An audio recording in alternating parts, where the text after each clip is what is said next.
بسم اللہ الرحمن الرحیم۔ الطلاق مرتان فامساک بمعروف او تسریح باحسان۔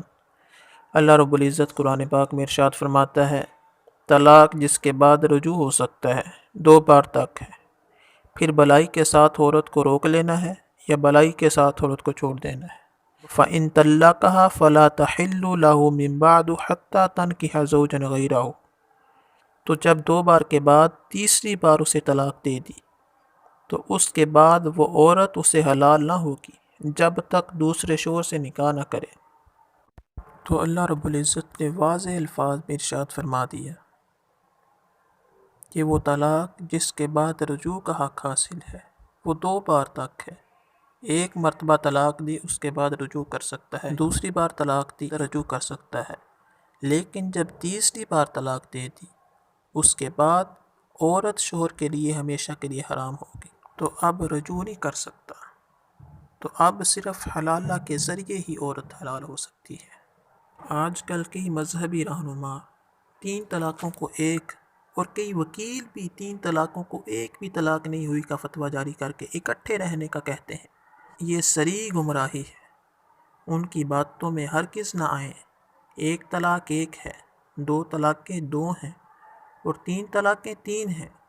یہ کوئی منطق نہیں کہ 3 طلاقیں 1 ہیں یا 3 طلاقیں کوئی بھی طلاق نہیں ہے۔ ان کی بات مان کر اکٹھے رہیں گے تو خالص زنا ہوگا، اور اس سے پیدا ہونے والی اولاد زنا کی پیداوار ہوگی۔ معاذ اللہ، اس گناہ سے بچیے۔ آج کل یہ بھی بڑا غلط رواج پڑ چکا ہے کہ آدمی غصہ کی حالت میں عورت کو 3 طلاقیں اکٹھی دے دیتا ہے، پھر بعد میں پچھتاتا ہے، مایوس ہوتا ہے۔ تو اس پچھتاوے اور مایوسی سے بچنے کا طریقہ یہ ہے کہ طلاق اس انداز میں دی جائے جو شریعت نے ہمیں طریقہ بتایا ہے، کہ 3 طلاقیں 3 طہروں میں دی جائیں۔ ہر ایسے طہر میں عورت کو طلاق دی جائے جس میں وطی نہ کی ہو۔ تو جب 1 طلاق 1 طہر میں دے گا تو اس کے بعد رجوع کر سکتا ہے، تو اس کے بعد جب دوسری طلاق طہر میں دے گا تو ادھر رجوع کر سکتا ہے، اور جب تیسری طلاق دے دی تو اس کے بعد رجوع کا حق حاصل بالکل بھی نہیں ہوگا۔ اور نبی کریم علیہ السلام نے ارشاد فرمایا، اللہ رب العزت کے نزدیک حلال کاموں میں سے سب سے ناپسندیدہ کام طلاق دینا ہے۔ اور نسائی شریف کی حدیث مبارکہ ہے کہ حضور کی بارگاہ میں یہ خبر پہنچی کہ ایک شخص نے اپنی زوجہ کو 3 طلاقیں ایک ساتھ دے دیں۔ اس کو سن کر نبی کریم علیہ السلام غصہ سے کھڑے ہو گئے اور یہ فرمایا کہ کتاب اللہ سے کھیل کرتا ہے، حالانکہ میں تمہارے اندر ابھی موجود ہوں۔ تو نبی کریم علیہ السلام نے اس بات کو ناپسند فرمایا۔